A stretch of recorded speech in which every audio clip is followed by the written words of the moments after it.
இந்திய விமானப்படையின் 92வது ஆண்டு விழாவையொட்டி விமான சாகசத்தின் இறுதிக்கட்ட ஒத்திகை நிகழ்ச்சியானது சென்னை மெரினா கடற்கரையில் நடைபெற்று வருகிறது. அது தொடர்பான காட்சிகளை பார்த்து வருகிறோம். மேலும் விவரங்களை கொடுப்பதற்காக செய்தியாளர் ஜெயலானி இணைப்பில் இருக்கிறார். பேசலாம். ஜெயலானி, தற்போது இறுதிக்கட்ட சாகச ஒத்திகை நிகழ்ச்சியானது நடைபெற்று வருகிறது. இது தொடர்பான முழு விவரங்களை வழங்கலாம். அம்ருத், இந்திய விமானப்படையின் 92வது நிறுவன நாள் விழாவை ஒட்டி சென்னையில் வருகிற 6ஆம் தேதி விமான சாகச நிகழ்ச்சி என்பது நடைபெறுவதற்காக இருக்கிறது.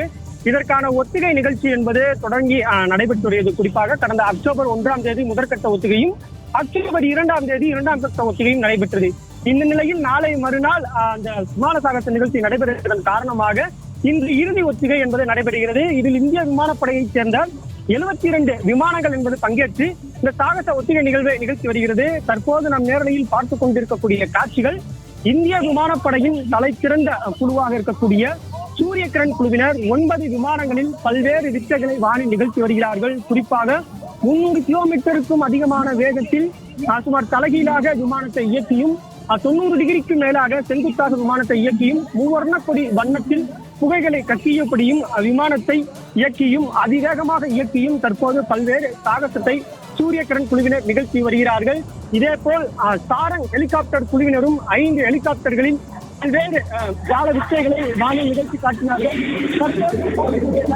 தெளிவாக தெரியும், அதிவேகமாக விமானப்படை வீரர்கள் இந்த விமானங்களை இயக்கி தற்போது பொதுமக்களை ஆச்சரியத்திற்குள்ளாக்கி வருகிறார்கள். குறிப்பாக அக்டோபர் 6ஆம் தேதி இந்திய விமானப்படை சார்பாக இந்த வான் சாகச நிகழ்ச்சி என்பது சென்னை மெரினா கடற்கரையில் நடைபெற இருக்கிறது. இதில் இந்தியா விமானப்படையில் இருக்கக்கூடிய 72 விமானங்கள் வான் சாகச நிகழ்ச்சியை நிகழ்த்தி காட்டியிருக்கிறது. குறிப்பாக இந்தியாவில் தயாரிக்கப்பட்ட மிகவும் இலகுரக விமானமாக இந்தியாவிற்கு பெருமை சேர்த்திருக்கக்கூடிய அந்த தேஜஸ் விமானமும், அதே போன்று இலகுரக ஹெலிகாப்டராக போருக்கு பயன்படுத்தக்கூடிய அந்த பிரச்சன் ஹெலிகாப்டர்களும், அதே போன்று இலகுரக விமானங்கள் உள்ளிட்ட பல்வேறு விமானங்களும் இதில் பங்கேற்று பல்வேறு ஒத்திகை நிகழ்ச்சிகளில் பங்கேற்றது. இன்றைய தினத்தில் இந்த விமானங்கள் அனைத்தும் வருகிற அக்டோபர் 6ஆம் தேதியும் சாகச நிகழ்ச்சிகளை நிகழ்த்தி காட்ட இருக்கிறது.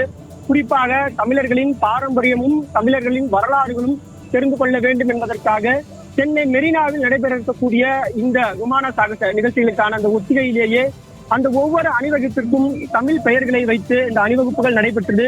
குறிப்பாக இந்த அணிவகுப்புகளின் பெயர்களில் புயல் அணிவகுப்புகள் என்ற பெயரில் ரஃபேல் விமானம் வானில் பறந்து அதிவேகமாக சென்று சாகசத்தை நிகழ்த்தி காட்டியது. அதற்கு பிறகாக சங்கமம், சேரன், சோழன், பாண்டியன், பல்லவன், கலாம், காவேரி, அதே போன்று நட்ராஜ் அணிவகுப்பு, அதே போன்று தனுஷ், கார்த்திகேயன், மெரினா, மகாபலி என பல்வேறு தமிழ் பெயர்களிலும் தமிழ் வரலாறுகளை குறிக்கக்கூடிய பெயர்களிலும் இந்த சாகச நிகழ்ச்சிகளுக்கான அந்த அணிவகுப்பு நடைபெற்றது. பொதுமக்களை பெரிதும் கவரக்கூடிய வகையில் இருந்தது. அது மட்டுமல்லாமல் ஒவ்வொரு விமானங்களும் தனித்தனியாக பல்வேறு சாகசங்களை நிகழ்த்தி காட்டியது. பொதுமக்களுக்கு ஆர்வத்தை குழுந்து விதமாக இருந்தது.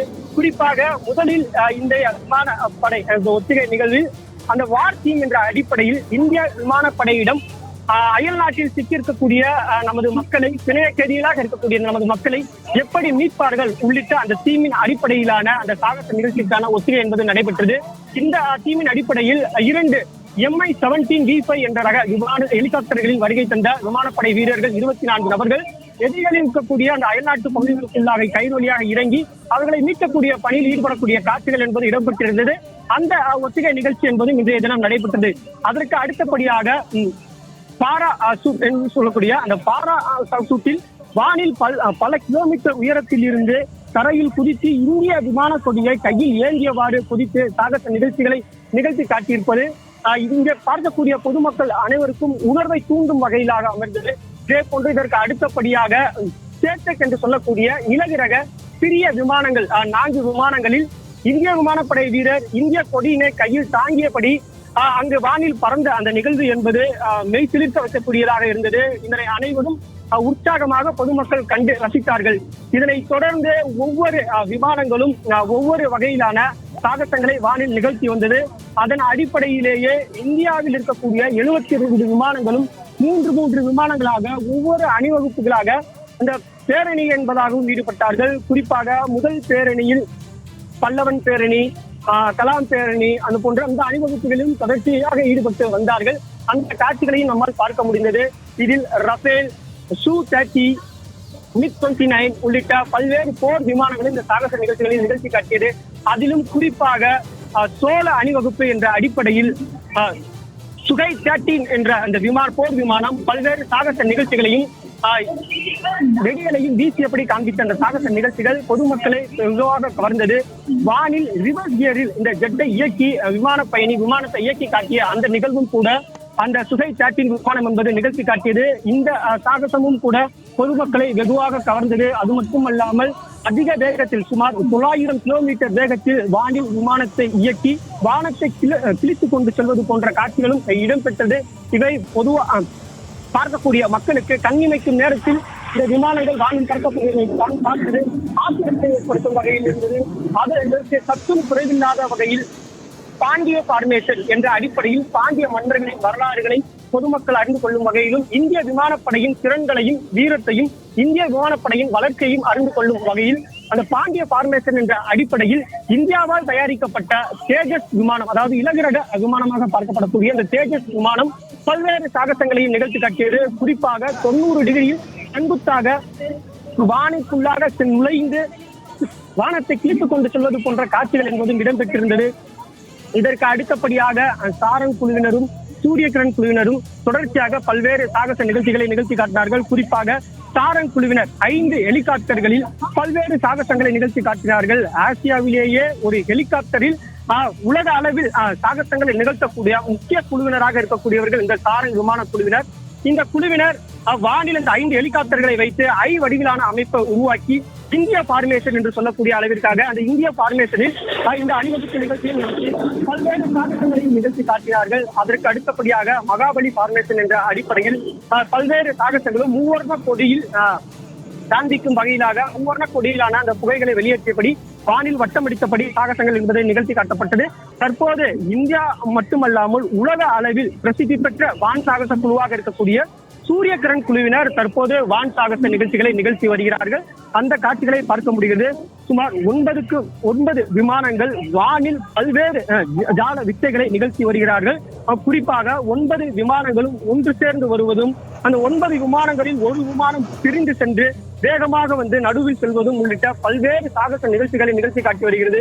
மேலும் இந்த 9 விமானங்களிலிருந்தும் புகைகள் வெளியேறுகிறது. அந்த ஒவ்வொரு புகைகளும் இந்திய கொடியை பிரதிபலிக்கும் வகையில் இருப்பது காண்போரை உணர்ச்சி வசப்படக்கூடிய அளவிற்காக இந்திய விமானப்படையின் திறனையும் இந்திய விமானப்படையின் சாகசத்தையும் இந்திய விமானப்படையின் வளர்ச்சியையும் அறிவதற்கான ஒரு வாய்ப்பை ஏற்படுத்தியிருக்கிறது.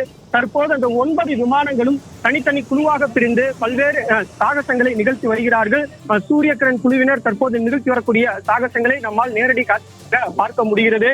இந்த சூரியகிரண் விமான குழுவில் தமிழகத்தைச் சேர்ந்த 2 விமானிகள் விமானத்தை இயக்குவது மேலும் மகிழ்ச்சி ஊட்டும் விதமாகவும் மேலும் தமிழர்களுக்கு விமானப்படை மீதான ஆர்வத்தை தூண்டும் விதமாகவும் இருப்பதும் வரவேற்கத்தக்கதாக இருக்கிறது. இந்த ஒத்திகை என்பது இறுதிக்கட்ட ஒத்திகை என்பது தற்போது தொடங்கி நடைபெற்று வருகிறது. தற்போது சூரியகிரண் குழுவினர் இருக்கக்கூடிய விமானங்கள் ஒன்றுக்கொன்று நேராக வேகமாக இயக்கி ஒன்றுக்கொன்று இடிக்காமல் செல்வது போன்று சென்னை மக்கள் மீது தான் வைத்திருக்கக்கூடிய அன்பை வெளிப்படுத்தும் வகையில் ஹார்ட் ஷேப்பில் அந்த வானில் புகைகளை உருவாக்கி ஹார்ட் ஷேப்பில் விமானத்தை இயக்கி சாகசத்தை இன்னும் சற்று நேரத்தில் நிகழ்த்தி காட்ட இருக்கிறார்கள். இது போன்ற தொடர்ச்சியாக விமானப்படையினர் இந்த 2 மணி நேரம் காலை 11 மணியிலிருந்து தற்போது 1 மணி வரையிலாக நடைபெற இருக்கக்கூடிய இந்த விமான சாகச நிகழ்ச்சிகள் என்பது பொதுமக்களை வெகுவாக கவர்ந்திருக்கிறது. அதற்கான இறுதி ஒத்திகை என்பது இன்று நடைபெற்று குறிப்பாக இந்த 2 மணி நேரத்தையும் 4 பகுதிகளாக பிரித்து முதலில் போர்க்களத்தில் எவ்வாறு இந்திய விமானப்படை வீரர்கள் அதற்கு அடுத்தபடியாக இந்திய விமானப்படையில் எந்தெந்த மாதிரியான விமானங்கள் இருக்கிறது என்பதை காட்சிப்படுத்தும் விதமாக ஒவ்வொரு அணிவகுப்புகள், அதற்கு பிறகாக சோழன் பாண்டியன் உள்ளிட்ட அணிவகுப்புகளில் இருக்கக்கூடிய அந்த Su-30 என்ற போர் விமானமும் இந்தியாவால் தயாரிக்கப்பட்ட அந்த தேஜஸ் விமானமும் ஒவ்வொரு விமானமும் தனித்தனி சாகசங்களை நிகழ்த்தி காட்டியது.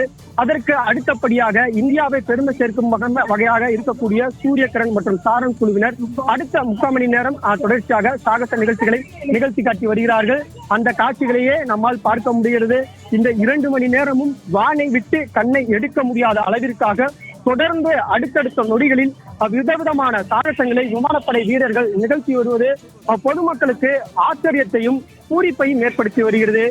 இதே போன்று கடந்த 20 ஆண்டுகளுக்கு முன்பாக நடைபெற்ற விமானப்படை சாகச நிகழ்ச்சியை கண்டு பலர் தற்போது விமானப்படையில் சேர்ந்து தற்போது இயக்கக்கூடிய இந்த சாரல் குழுவிலும் கூட இடம்பெற்றிருக்கக்கூடிய 2 தமிழக வீரர்கள் 21 ஆண்டுகளுக்கு முன்பாக சென்னையில் நடைபெற்ற விமான சாகச நிகழ்ச்சியை கண்டு ஆர்வமுற்று தான் இந்த இந்திய விமானப்படையில் இணைந்ததாக தெரிவித்திருந்தார்கள். தற்போது இந்த விமான சாகச நிகழ்ச்சிகளில் விமானத்தை இயக்கி வருகிறார்கள்.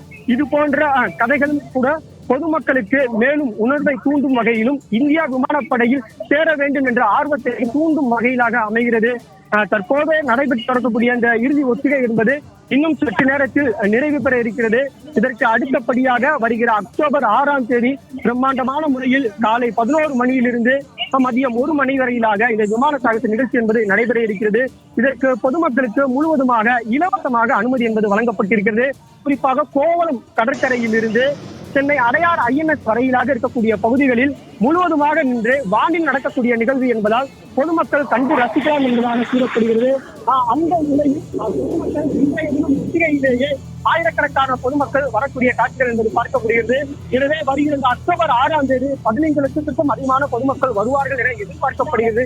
எனவே அவர்களுக்கான அடிப்படை வசதிகளாக இருக்கக்கூடிய குடிநீர் உள்ளிட்ட வசதிகளும் ஏற்பாடு செய்யப்படுவதற்கான நடவடிக்கைகள் என்பது மேற்கொள்ளப்பட்டு வருகிறது. அதே போன்று மத்திய அமைச்சர்கள் மற்றும் இந்திய விமானப்படையின் உயர் அதிகாரிகள் காரணமாக பாதுகாப்பு ஏற்பாடுகளும் துரிதப்படுத்தப்பட்டிருக்கிறது. குறிப்பாக இந்திய விமானப்படை இந்த சாகச நிகழ்விற்காக தமிழக காவல்துறையினரும் அதே போன்று மத்திய தொழில் பாதுகாப்பு படையினரும் தீவிர பாதுகாப்பு பணியில் ஈடுபட்டு வருகிறார்கள். இந்திய விமானப்படையின் திறனையும் இந்திய விமானப்படையின் வளர்ச்சியையும் பொதுமக்கள் அறிந்து கொள்ளும் வகையிலாக நடைபெறக்கூடிய இந்த விமான சாகச நிகழ்ச்சி என்பது பொதுமக்களை கவரும் வகையில் அமைந்திருக்கிறது. இவை நிச்சயமாக வருகிற அக்டோபர் 6ஆம் தேதி நடைபெற இருக்கக்கூடிய இந்த விமான சாகச நிகழ்ச்சியில் அதிகப்படியான பொதுமக்கள் கலந்து கொள்வார்கள் என எதிர்பார்க்கப்படுகிறது.